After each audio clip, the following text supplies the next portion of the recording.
Good afternoon, everyone. I'm Michael, and thank you for attending this workshop on the power of Obsidian, revolutionising how we take notes. So there's a few things we're going to cover today relating to both note-taking and the use of Obsidian. And just as a quick orientation of what lays ahead, I'll be looking at the following areas. Why do we need to take notes? So what's so useful about the note-taking process? How do smart notes differ from more traditional methods of note-taking? Then we'll move into the software Obsidian with a short overview of what it is and where to download it. Then we will take a closer look at some of its functionality and how we can use it as a note-taking tool. There are one or two areas or issues, things to be aware of. So that's basically what lays ahead. I do, however, want to preface this presentation by saying that I in no way frame myself as an expert on either note-taking or Obsidian. Both are only fairly new additions to my own process of both thinking and teaching. So I apologize in advance if there are areas which maybe are not 100% clear. I guess the purpose of this presentation is just to simply introduce these tools, and then you can launch a more comprehensive exploration should you choose to do so. Let's begin with note-taking in general and why we should develop this as a habit, and also encourage it for our students as well. Now, I'm sure that you're all familiar with some sort of note-taking system, of which there are lots of different ones: the Cornell method, the outlining method, mind mapping, just to name a few. But the main purpose of all of them is to retain information. And they do this by converting passive engagement with content into a much more active experience, thereby improving focus, concentration, and comprehension. So in a nutshell, what note-taking does is it allows us to internalize either written or spoken content in a way that passively absorbing information generally doesn't do. Now, the other benefit of taking notes is that they act as a record of learning. This means that you have access to ideas at a later date that you would otherwise have forgotten. And this is of particular value when it comes time to generate output such as an essay or presentations. One of the biggest challenges, particularly when beginning a new project, is facing the proverbial blank page. So if we've kept no record of our learning or not kept track of our insights or our ideas, then each time we have to create content, we're more or less starting over, which, as I'm sure we've all experienced with our students and most likely even ourselves, the results can be less than ideal. And that's because we get overwhelmed, leads to procrastination, and very often it means things get left until the last minute. And then finally, what note-taking ideally does is it creates a system of structured learning. It gives us a way of organizing our knowledge that's effective and can be replicated across a range of environments, no matter where we are. So our knowledge base is not being assembled randomly, but rather it's being developed systematically, which I think we can all agree is a very useful approach. However, note-taking offers another possibility that is missing in many other systems, and that's the opportunity to combine disconnected ideas in new and creative ways. So by having a note system that not only acts as a record of learning, but can also be used to identify connections between disparate pieces of information, note-taking shifts from only acting as a function of retention into one of creativity. And this is where the evolution of smart notes began. Now, smart notes, although it wasn't called that at the time, started with a 20th century German sociologist and system theorist by the name of Nicholas Luhmann. I think I'm pronouncing that last name right. He, over the course of his career, produced in excess of 70 books and 400 publications across topics such as law, economics, politics, art, religion, and many other areas. And he credits his prolific output on his use of a Zettelkasten, which translates into slipbox. And what a slipbox is the actual physical container that held Luhrmann's notes. And basically what his process involved was a number of steps, which involved taking different types of notes. So if you take a look at the slide, step 1, he called literature notes, which was basically anything that he didn't want to forget and that he'd look back on later. Step 2, he called bibliographical notes, which was a reference for where he was getting his ideas, which he subsequently recorded on index cards. He had a special labeling system by which he would give each index card a specific number. He then converted all of these into permanent notes by framing them in his own words and thinking about how they related to his own areas of interest and study. And then finally, he'd file them by grouping each one together, the reference numbers. He also had a keyword system, and then he'd put them into his slip box with other notes that were related. So what this meant was that when it came time for Luhrmann to create content, which, as I said earlier, he did prolifically, rather than starting from scratch, he'd go back into his slip box, find ideas, find connections through the notes and the groupings that he'd previously made. And it was this combining of ideas that allowed him to generate so much content. By loosely connecting separate strands of information, Luhrmann framed his knowledge not in isolation, but as interlinked clusters of connected ideas that led to the possibility of lateral thinking. So from there, a guy called Sönke Ahrens, who's a German lecturer in educational philosophy, he essentially took Luhrmann's Zettelkasten and rebranded it into what he called Smart Notes. And he wrote this book, which you can see here on the slide, How to Take Smart Notes, which I highly recommend. It's sort of the basis of everything that I'm talking about right now. But his process mirrored that of Luhrmann. He basically just reworded some of the ideas. So what Luhrmann called literature notes, Ahrens has reframed as fleeting notes, or sometimes called atomic notes. And basically it's just getting down the notes as they come to you throughout the day in any way you can. The intention is not to keep these, but just to have them there ready for later reflections. Now, the next part of Luhrmann's system, step 2, which was bibliographical notes, Ahrens has changed this to literature notes, but the principle is more or less the same. So when you're doing a more formalized study, you keep a reference of where you're getting your ideas and you paraphrase what the main idea is into your own words. And then step 3, permanent notes stayed as permanent notes. And this is the process of taking the fleeting notes and the literature notes that you've captured and converting them into these notes which you will keep as a permanent record. And these are intended to be your own interpretation, your own observation, your own contextualization of the fleeting notes and the literature notes, clustered with the other notes that you've taken. And by filing them systematically with overlapping topics, you're starting to build this cluster of knowledge which you can refer to later. So this is the process basically that Ahrens is specifically drawing our attention to in his book. But what I think for me was the moment when I went, wow, this is actually really, really powerful, is when Ahrens stated that writing is thinking. And I think the reason that hit me so hard is because I'd always had it framed in my mind that you did the thinking first, with planning, researching, outlining, and then when you'd finished with the thinking, well, then you got into the writing. And that was even how I taught my academic students how to write essays, that what they really had to do was to plan and prepare and know what they wanted to say before they got into the process of writing their essays.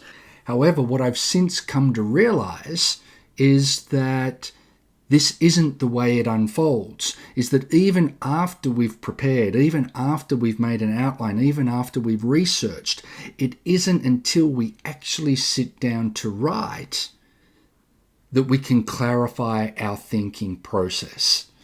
And in a moment, I'll show you exactly how I came to realize that. But before I do that, I just want to go back and ask, okay, so then if that's the case, well, where does that leave us with note-taking? If the writing process is what clarifies our thinking, well, what is the note-taking process achieving? And what I've come to believe is that the note-taking is the foundation of thinking. When we have a note-taking system in place, when we have a record of learning, when we have a system whereby we are able to look at different pieces of knowledge, bring it all together, look for disparate ideas that may well lead to new insights, well, that becomes the basis for which we can then confidently move forward into a writing and thinking, or thought clarification is maybe a better way of saying it, process. And to highlight this, what I'd like to do is show you just a very short excerpt from some research I've been conducting with an academic writing student that I have in one of my classes. And my objective has been to try to better understand the moment-to-moment cognitive process that goes on when a student is writing.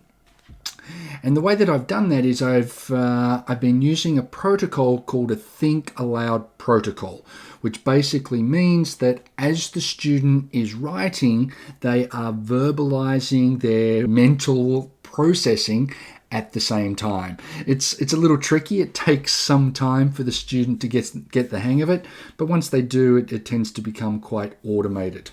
So some of the questions that I've been trying to find answers to are, just as I said, what are the cognitive decisions that a student makes when they're writing?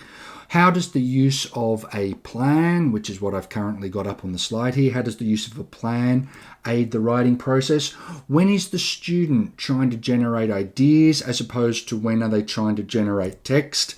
And finally, what are the factors influencing the student's choices moment to moment as they write? So when I started this research, note-taking wasn't really the primary point of focus, but having watched my student go through this writing process, of which we're going to just watch a very, very short segment right now, I'm coming out the other end of this with an absolute and fundamental belief that note-taking is an essential part of any writing process.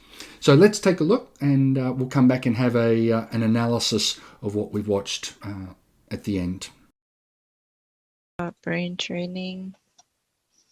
So text in games, in actions game will require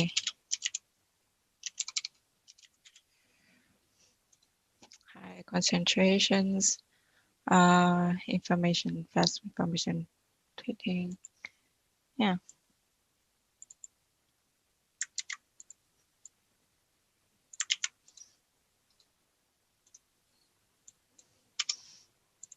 High level of concentrations. High level of concentrations. Oh, fast information processing and in let's say a typical actions game. Informations processing, critical thinking. Oh, wait.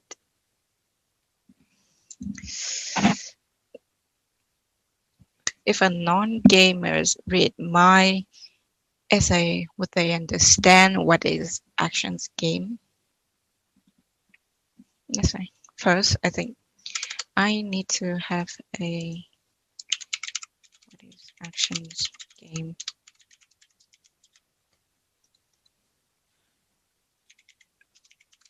Actions video games definitions. Exercise physical balance. Okay.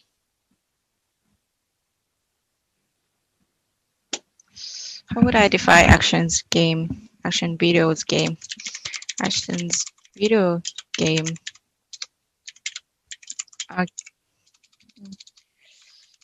is a genre of a physical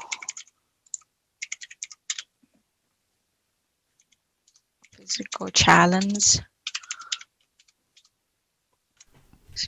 And I think that's enough to give us an idea of what Aaron's is talking about. So we can very clearly see that the student in the video, despite having a plan, still didn't know what she wanted to say. And it was only through the process of writing that she was able to distill her thoughts into written form. Now, certainly some of that was language-based. She was trying to think of the right language to use. But part of it was also cognitive. We could see her thinking, okay, hang on, will the reader know what an action game is? Do I need to define this within the context of my essay for it to make sense? Now, the other interesting thing to observe was that she didn't have a system in place to correlate her thinking. And so what she was left to do, which is what I know that I've been guilty of before, and I'm sure many of us have done it, is basically just trying to come up with stuff on the run. Now, in this particular student's case, she's actually a very intelligent student, and she was able to do that, and her final essay was actually very good. But even she herself said later in rewatching the video that she couldn't believe how ineffective her writing process is, and now she understood why it took so much time. So that brings us back to the importance of having a systemized approach to gathering knowledge, which is what Lerman had formulated with his Zettelkasten and Ahrens is arguing for with his Smart Notes. And what this does through the process of linking together notes is it creates context. And that context allows for our thinking to synthesize into insights and creativity, which is what many of our students often struggle with. Now, of course, this process of taking Smart Notes can still be done with physical cards in a literal slip box, but today students are going to be much more inclined to want to do this digitally. And this is where we lead into an application called Obsidian. Now, what Obsidian is it's a knowledge storing system that uses markdown language, which is essentially a stripped down language computers use for writing and formatting plain text documents. Now, this all sounds a little complicated, but it actually doesn't take that long to get the hang of. So Obsidian can be used on both Mac and Windows platforms. I'm a Mac user, so that's the version I'm familiar with. I can't imagine there'd be too much difference between them. But let's start by just taking a quick look at an overview of what it is. And you can see on their homepage, and we're actually going to go live to their homepage in a minute. This is just a screen grab. But just very quickly to orientate ourselves, you can see that Obsidian promotes itself as a second brain. And this concept of a second brain is based on the principle that our first brain, the brains in our head, are not really designed to hold lots of separate pieces of information that can be easily retrieved at a later date. What our first brains do best is focus on the here and now to keep us alive. So for long-term knowledge storage, we need a second brain. And that's what Obsidian has been designed for. And as you can see here, that they're defining themselves as a knowledge base that's stored in a local folder. What that means is that all the files are kept on your hard drive. So unlike other note-taking applications you may have heard of, such as Roam Research or Notion, which are online platforms where your notes are accessible to others, Obsidian is totally localized. So when you download the software, which we'll take a look at how to do that in a minute, all of your files are kept on your computer. And then the other thing that they highlight on their homepage is the interconnectivity of the program, which again we'll take a look at how that works practically in a moment. But all notes can connect with each other in different ways, either with backlinks or with outgoing links. And then they also have a graph view, which is a powerful tool. And again, we'll look at that shortly. But hopefully you're starting to see the intended purpose behind this program. So I think what we'll do here is get out of PowerPoint and go live to Obsidian to walk you through the process of setting up and some of its basic functions. And if you want to follow along with me, then by all means go across to Obsidian MD, download it onto your computer, and we'll go through it step by step. So now we are on the Obsidian website, which we were just looking at the screen grab a moment ago. You can see here that this is the button which will download the program for you. So you just click on that, it then downloads onto your hard drive, and you simply then, for Mac users, pull that across into your applications folder. And then the software is now located on your local drive. And you'll end up with something like this. This is the first thing you'll see when you open Obsidian. Now, the terminology they use is Vault. Vault just means a folder. So that's where your files and your content is all kept. As we don't have a vault yet, we want to create a new vault. So let's start with create. Vault name, let's say Jolt Workshop. And where shall we put it? Let's just put it onto our desktop for now. Okay, so we've got the Jolt Workshop, we've got the location, and here, look, you can see right here, Jolt Workshop. It's now a folder on your desktop. Now we're in, and this is what it looks like. A little intimidating to begin with, but let's just go through step by step and have a look at some of the functionality that we can use. Okay, so we can see here that we've got a couple of options up the top. Let's begin with new note, which is very easy to change the title. Just click at the top there, and let's call it Zettelkasten. Okay, so now we've got our first note. So what we want to do is convert our fleeting notes into something which reflects our thinking a little more cohesively and a little more connectedly with what some of our other notes are. Now, of course, we don't have any other notes yet because we've just opened this, but let's assume that we've been looking at Zettelkasten and we've been thinking about it, and we want to convert some ideas that we've read into a permanent note. And I have my fleeting note that I'm referring to, and it's talking about how Lerman didn't just copy ideas of quotes, but he put them into his own words, and then he contextualized them in his slip box. And this is where we get to the first really cool part of the software. What makes Obsidian such a powerful note-taking tool is, let's say that I know that I'm going to want to refer to Slipbox in a different note. What I can do is I highlight the word, then I click bracket, and you can see now that it's got a different look about it. And what this is this is a prospective new note, meaning that I haven't created the note yet, but it's there as a placeholder to remind me that actually I want to develop this idea in a separate note. And the way you do that is with a Mac, click on Command, tells me Slipbox is not created yet. Okay, click to create. Yeah, let's create. And look at that. Now I have a brand new note.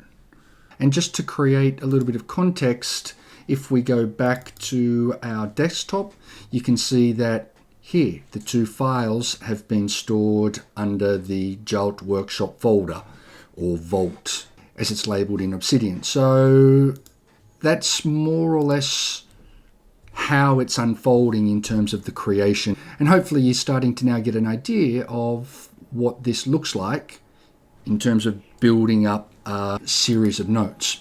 So let's take a look at this. We've got another note here about the Slipbox.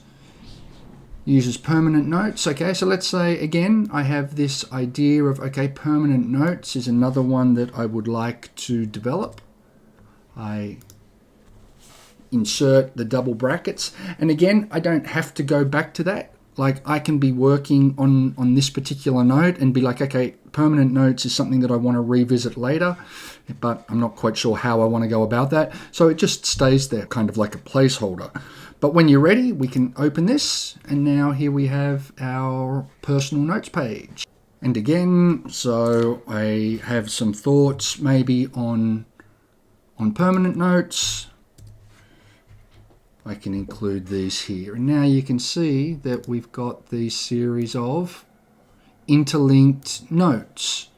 And should I want to develop another idea referenced with keywords, perhaps, it's the same process. Double brackets. So let's take a look at another feature. You remember that on the Obsidian website they mentioned backlinks, which is also can also be known as link dimensions. So if we go up to here, we can see a little expansion arrow. We click this, and what we end up with is linked mentions. Now, linked mentions show us where this note is mentioned in other notes. So right now we're looking at permanent notes, and we can see that in the slip box note, permanent notes is mentioned. And it gives us a little box in terms of we can read a little bit about the context. And if we want to go back to that note, we just click and we're back at the slip box. And from the slip box, it's the same thing, is that we're now looking at, okay, well, where is this note mentioned in other notes throughout the vault? And we can see that slipbox is mentioned in the Zettelkasten note. And so again, we click back on that. We go back to Zettelkasten, and Zettelkasten isn't mentioned anywhere else at this stage, so there's no linked mentions around this particular note. But hopefully, even though it's very basic at this point, you can start to get a sense of how this could integrate into a much wider body of research, or of idea development, or of just general knowledge building.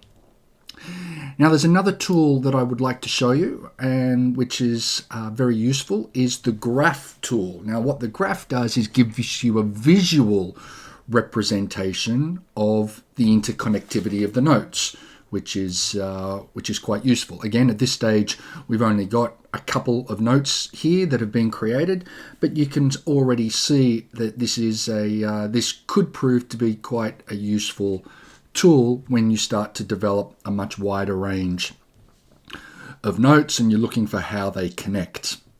And this is great. You can move it around. You've got different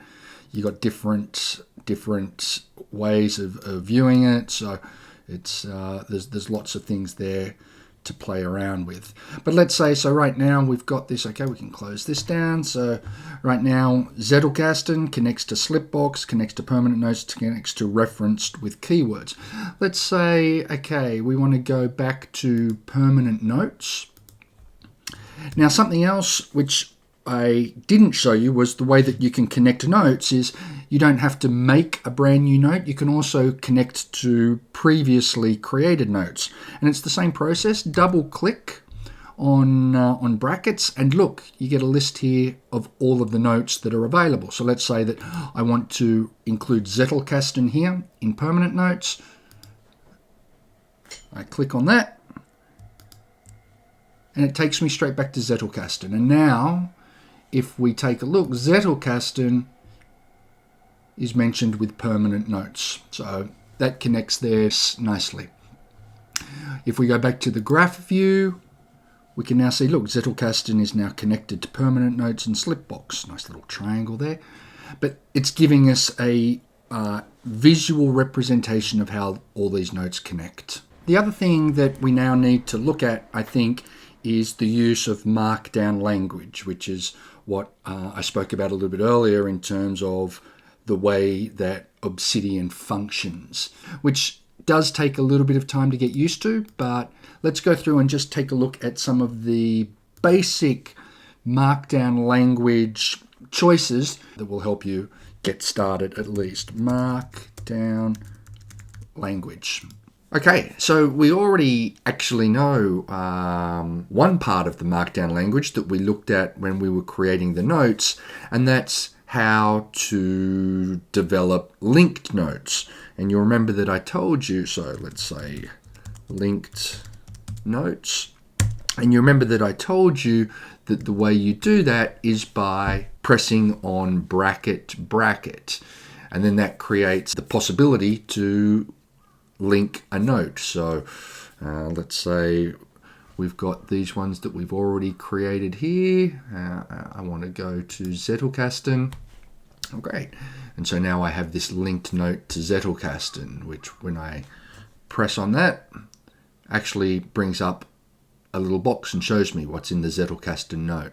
So that's the first one. Now, the other useful way of creating interlinked ideas is with the tag. So, and basically anyone that's used Instagram, hashtag, you'd be familiar with this. But in this context, the tag is acting as a identifier of a particular topic or a particular idea. So let's say that I want to hashtag Zettelkasten just in general. Okay, so now you can see I've got hashtag Zettelkasten. All right, I might go back to this note here and I want to do the same. Hashtag Zettel, and look, it brings it up for me already. Hashtag Zettelkasten. Okay, and hashtag Zettelkasten. Okay, cool. What makes this particularly useful is, let's say I wanted to see all of the notes that I'd hashtagged with this concept of Zettelkasten. Well, on my Mac, I press Command click, and look, now I have all the notes that have been identified as relating to Zettelkasten, which, as I'm sure you can imagine, becomes extremely useful when I'm looking for either connections between a concept, or I'm looking to try to find some ideas to develop into a paragraph or into a presentation point. So this hashtag function is extremely useful and very easy to bring up all of the notes that you may have relating to a particular point or a topic. So we've got linked notes and we've got our tag. Okay, let's take a look at a little bit of formatting. Italics. What do we do if we want to create italics? We simply press the star button, and this should change the font into italics. So that's just pressing the star button.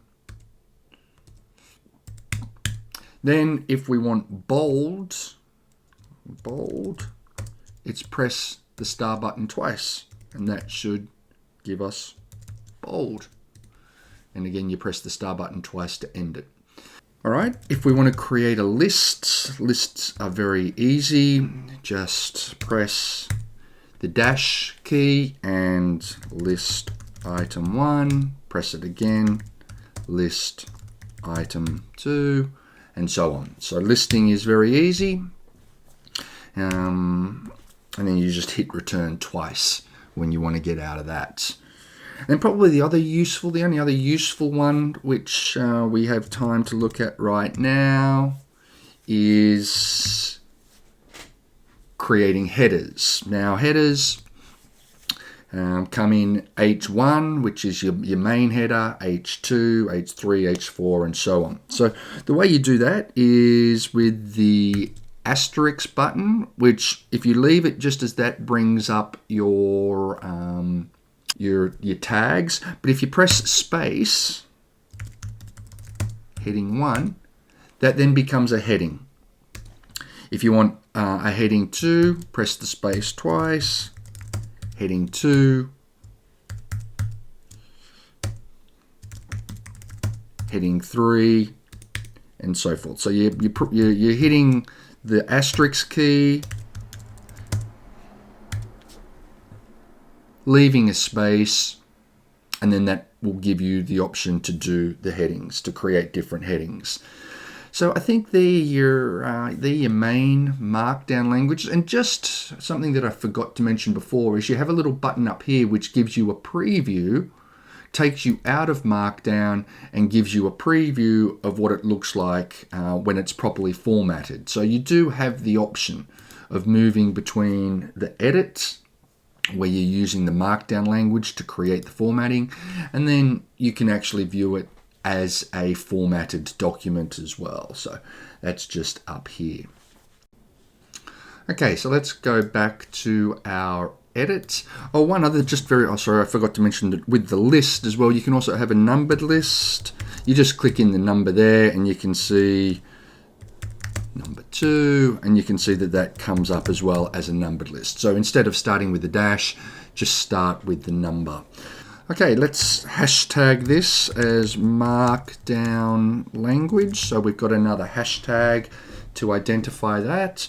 Again, if we want to see what the Markdown language has been tagged as, we just command click and that brings it up down the left-hand side. So I think that'll do us for Markdown. There's obviously a lot more sort of involved with Markdown language, but you can, as I mentioned at the beginning of the presentation, if this is something that you're interested in, you can do a little bit of research. It's not that hard to find on the internet. I guess the last thing just to take a very quick look at, I know that we're running out of time, but is settings. So your settings button is down here. Oh, I guess it doesn't hurt if you want to open another vault. Let's say we've got this vault, which is the JALT workshop, but let's say that I want to go to another vault. Just click and it'll bring up your recent vaults, or you can go onto your drive and open another vault directly. So that's that option. Now your settings, which are quite comprehensive. We won't go through all of them right now, but it's fairly sort of self-explanatory. You can see that it gives you different options, preferences for how you want to set. So for example, right now, I don't have the spell check on. So if I wanted to turn on the spell check for American English, I could do that. The readable line length. So you might have noticed that my notes are indented towards the center of the screen. If I wanted to make them less, I could just click that, and you can see that they line up now along the left-hand side. So that's just a preference. I kind of prefer them stacked a little bit closer to the middle. And then you've got other choices as well that you can go through and decide if that's what you like. Files and links, which are all to do with your files. Appearance, you have the choice of different themes, which is pretty cool. So we can click on a theme and then you can go through and choose whichever theme you like. That's pretty cool. And then some other things. Now, I just want to take a quick look at plugins. Plugins offer extra functionality should you choose to want to have even more choices with what you can do with Obsidian. So let's say, for example, tag pane. So we created the tags, display your tags and their number of occurrences. Okay, let's see what happens when we do that. So tag pane, we go back, open this, and now can you see that we've got a tag pane up here, which shows us our tags. So it's just a little bit of extra functionality, and they're called plugins. So if you want to increase or add extra dimensions to your Obsidian layout, go to your settings, take a look at some of the plugins. Some of these are pretty useful, I think. Templates is good if you're creating the same kind of document over and over and you don't want to have to go through the process of recreating the formatting from the beginning. You can create a template page and have that accessible anytime you like. Okay, so the last thing I might just get us to take a very quick look at is a more practical application of Obsidian, specifically how I'm using it. Now, like I said at the top of this presentation, I by no means profess to be an expert. It's still very early days for me as well, but I am finding it extremely effective. And if we take a look, so I'm using it in a few different contexts. So these are my vaults that I access fairly regularly. I've got a control vault, which is basically my main vault where I keep the permanent notes. If we're looking at the Sonka-Arens model for smart notes, I keep my permanent notes here in my control vault. This is just a creative project I'm working on. And this one is the research that we were looking at to do with the Think Aloud protocol. So if we just take a look at sort of the general layout that I've got here, I've got separate folders which I've divided into just my research, some of the data, so there's the transcript, some of her interview comments, and then the drafting, which is me starting to create some of my own notes, some of my own ideas, and even looking at some just initial text production, so that rather than having the pressure of starting to write whatever this turns out to be, a research article or whatever it is, rather than starting from the blank page, I already have some attempts at putting things into essay form. So let's just very quickly, so in terms of my research, usually what I do with the research is I tend to look at, so if you click up here, you can see that you can split, so you have different options up the top here. I tend to split vertically, and I have, this is a PDF copy of one of the articles that I'm using to research. So I have that open here. Then if you click the active window pane, and then I'm making my notes. So the notes that relate to the actual article are in the left-hand side. So what I've got here is on the right-hand side, this is the source material, and then these are my summaries, my notes, some of the things that I'm taking away and thinking about possibly using. And what you can see here is that we've got these sections which are underlined. Now these are the links to my other notes. So right now is that if we go into, so that was editing mode, we can take a look also in view mode, which is how it looks when it's sort of formatted. When we're in view mode, if we click on the note, it brings us up a little pop-up box which shows us a short excerpt of what the note is. So you can see here that I've taken this summary from the article. The composing process has traditionally been seen as a series of decisions. I made a separate note to that. And when I just hover, when I bring the mouse over the top, it shows me what I've got in that note. If I want to go to that note directly, I can just click on it and it takes me, and I can add, I need to go back into edit mode. I can add extra things here, whatever I want to say. So that's how that works. And again, you can see that it's the same. I've just made general observations, and I've got my notes here as well. So to bring up the pop-up box, you need to be in view mode. Okay, so that just brings that up. If you're in edit mode, then you can still click on it. But if you want to bring the note up in edit mode, hover over it and click Command. Now what happens in edit mode is that it's interesting, is that it brings it up when you're in split screen mode. It brings up the new note as a separate pane, which is quite useful. So I could be here and, okay, great, I want to make a note here, extra note, and then I can just close that. Goes back to the split panel. Down here, okay. If I want to see best way to model to study a writer, I just click in the Apple, on the Apple version. I click the command, and I haven't made any note there, but if I'm like, okay, yep, I want to do something with this, just click and it brings it up as a separate pane. Anna's data is so far I've just got this as the transcript. So this is the transcript of her Think Aloud protocol from the first session, and these are all of the notes that we were just looking at then. So I've got this under drafting. I've got sort of my overview, which is basically my summary of what I'm wanting to do.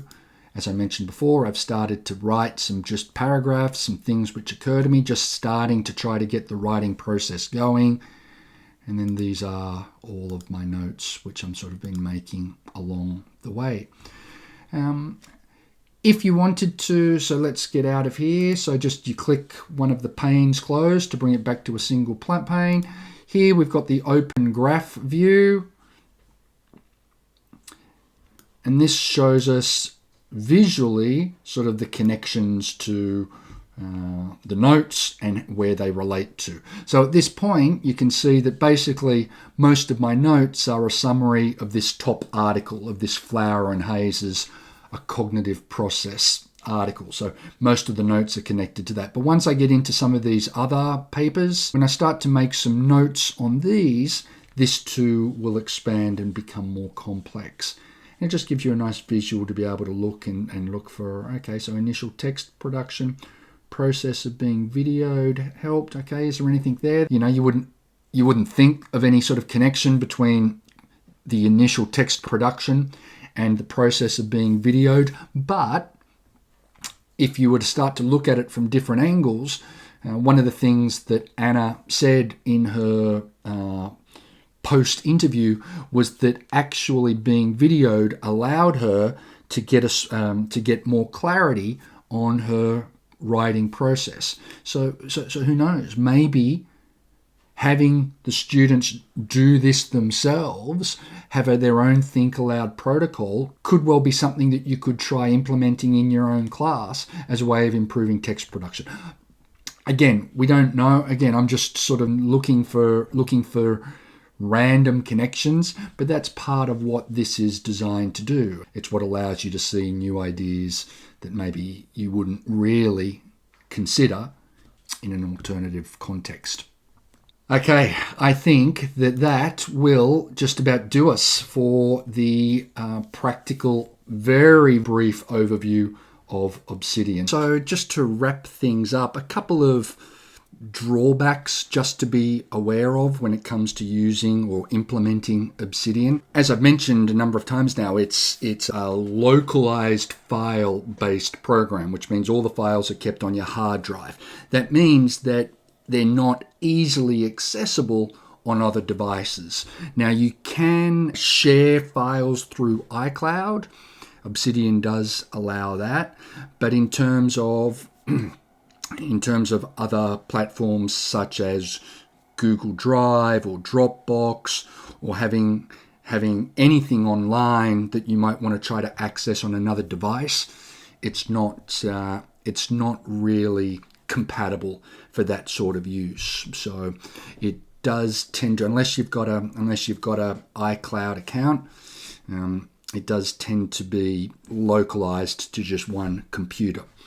The other problem that I've experienced, at least initially, is it is difficult for students to engage with the program, just because there's so much to learn, and then you put the markdown language on top of that, and they do tend to get a little bit overwhelmed.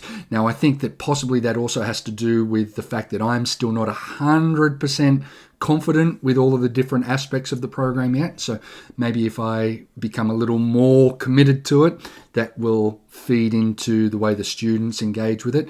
But so far, my attempt to have students start to use it as preparation for their writing has not been overly successful. And the last one to mention is that it's a tool. I know that when I first came across it, I spent hours going through and looking at all of the looking at all of the themes and trying to figure out the best way of setting it all up so that I was happy, and trying to master all of the different parts of it. And what I'm doing now is I'm just like, it's a tool to help me. So I'm basically just going to try to use it as a slip box, as a note-taking device, and from there progressively expand my knowledge base rather than just try to master it to begin with. Maybe that's just me, maybe that's just my personality, but yeah, I thought it was worth mentioning anyway. Okay, so thank you for attending this presentation, and if you have any questions or comments or suggestions, please feel free to reach out on my email address just there on the slide. And yeah, just let me know. Enjoy the rest of the conference, and thank you again.